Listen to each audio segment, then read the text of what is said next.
एक एक आम आदमी को विशेष आदमी के बीच में से अलग किया, उनको भी,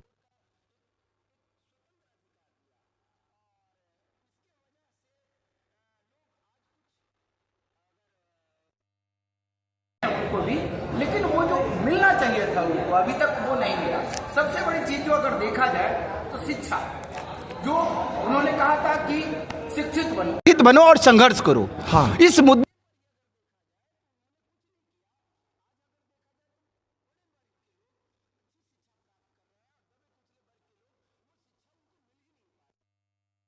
क्योंकि एक समान शिक्षा का अधिकार नियम यहाँ लागू नहीं है। कहाँ सरकारी स्कूल तो गाँव गाँव में है। बिल्कुल सरकारी स्कूल खुले हुए हैं, लेकिन वो सही से काम नहीं कर रहे हैं।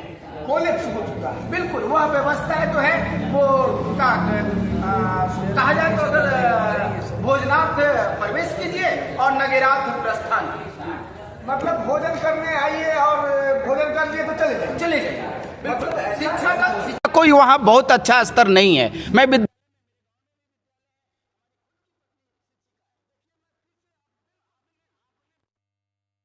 समाज मतलब जो जिस समाज से नीतीश चाचा आते हैं 20 साल से राजनीति में शासन सत्ता काल में एकदम बिल्कुल काबिज है, लगातार निरंतर, कभी आरजेडी के साथ कभी बीजेपी के साथ। अब फिर भी आप अगर ऐसा बात बोलिएगा तो बाबा साहब भीमराव अम्बेडकर की जाति को या पासवान जी की जाति को जो सत्ता में उतना ज्यादा भागीदारी नहीं मिल पाया हमारे समाज में, बिहार में, वो जो है सो कलंकित कहीं न कहीं नजर आएगा। मैं तो कलंक लगा रहा हूँ उनको, मैं नीतीश कुमार जी को कलंक लगा रहा हूँ और यह कह रहा हूँ कि जो वो अपने समाज के लिए, जो समाज ने उनको योगदान दिया, वह समाज के लिए उन्होंने नहीं किया। क्यों? मतलब कुछ भोजन तो होगा फिर भी 20 साल से। मैं यह कह सकता हूँ, दावे के साथ कह सकता हूँ कि 20 साल से होने के बावजूद भी उन्होंने वह काम नहीं किया जो करना चाहिए था। मैं ये नहीं कहता कि सड़कें नहीं बनी, सड़कें बनी है, बिजली लगी है, लेकिन सड़कों से रोटी नहीं निकलता।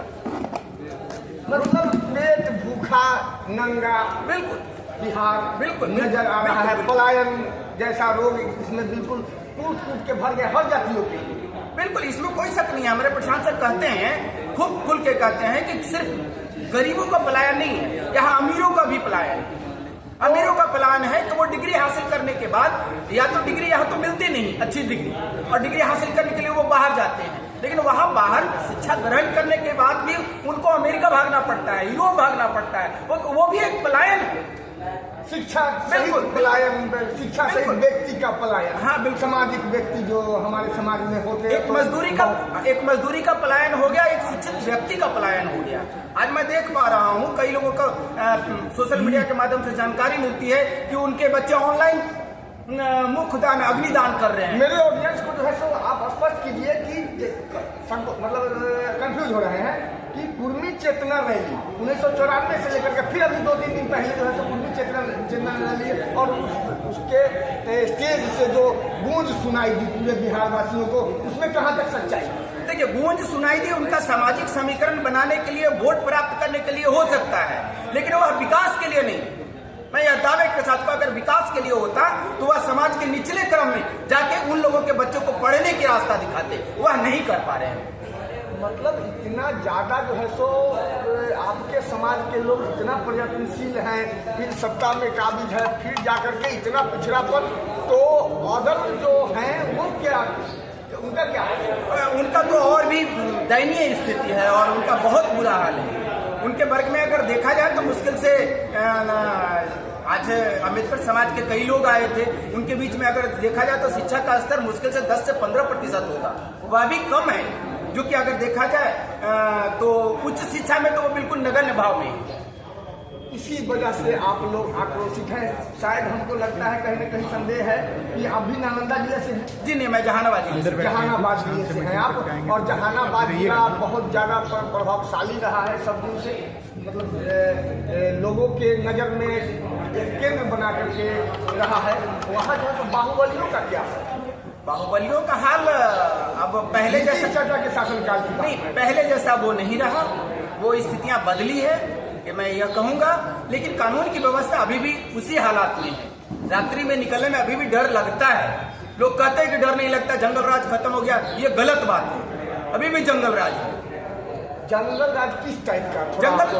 जंगल राज इस टाइप का है कि कहते हैं कि शराब बंद है, लेकिन शराब चालू है, लोग पी रहे हैं और रात्रि में अगर निकलिए तो आपके साथ छिनताई हो सकता है, आपके साथ हत्या हो सकता है, आपके साथ कुछ भी हो सकता है अनहोनी, ऐसा आप नहीं कर सकते। दारू कैसे करवा रही है, ये छिनताई करवा रही है, गोली चलवा रही है? अब देखिए सवाल ये है कि नशे के हालात में आदमी विवेक खो देता है।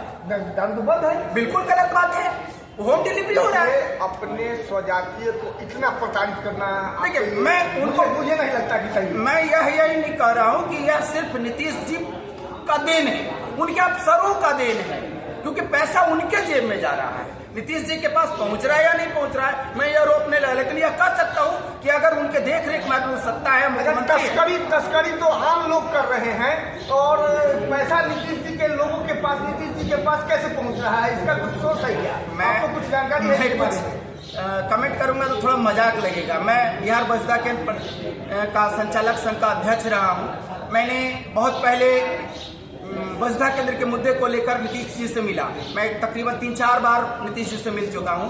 उन्होंने आश्वासन भी दिया, लेकिन आज तक कुछ हुआ नहीं। जब मैंने एक अधिकारी से मिला, अमीन शैनी करके एक अधिकारी, बसदा केंद्र जो एनजीओ का जो सिस्टम होता है उसके बारे में बता रहे हैं। बिल्कुल हाँ।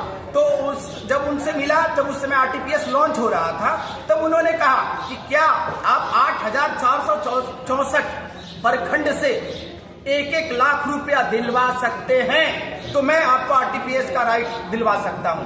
उन्होंने खुलेआम कहा था, लेकिन उस समय मेरे पास कोई डिजिटल प्रूफ नहीं जनरेट करने का था, इसलिए मैं उनकी बातों को रिकॉर्ड नहीं कर सकता। बसदा केंद्र के बारे में हमारे दर्शकों को थोड़ा विश्लेषण के रूप में विश्लेषण दें कि वो अगर चाहें कि बसदा केंद्र खोलें, एनजीओ खोलें, चलाएं, संचालित करें और समाज को जो है सो कुछ देने का प्रयास करें, योगदान। बसदा केंद्र के विषय में मैं थोड़ा सा ज़्यादा डिटेल नहीं कर पाऊंगा। ये कहूँगा कि यह प्रोजेक्ट 2006 में NEGD national e governance programme के अंतर्गत चालू हुआ था। भारत सरकार की यह परियोजना थी जो पूरे देश के अंदर नेशनल ई गवर्नेंस को बेहतर करने के लिए उसे लॉन्च किया गया था।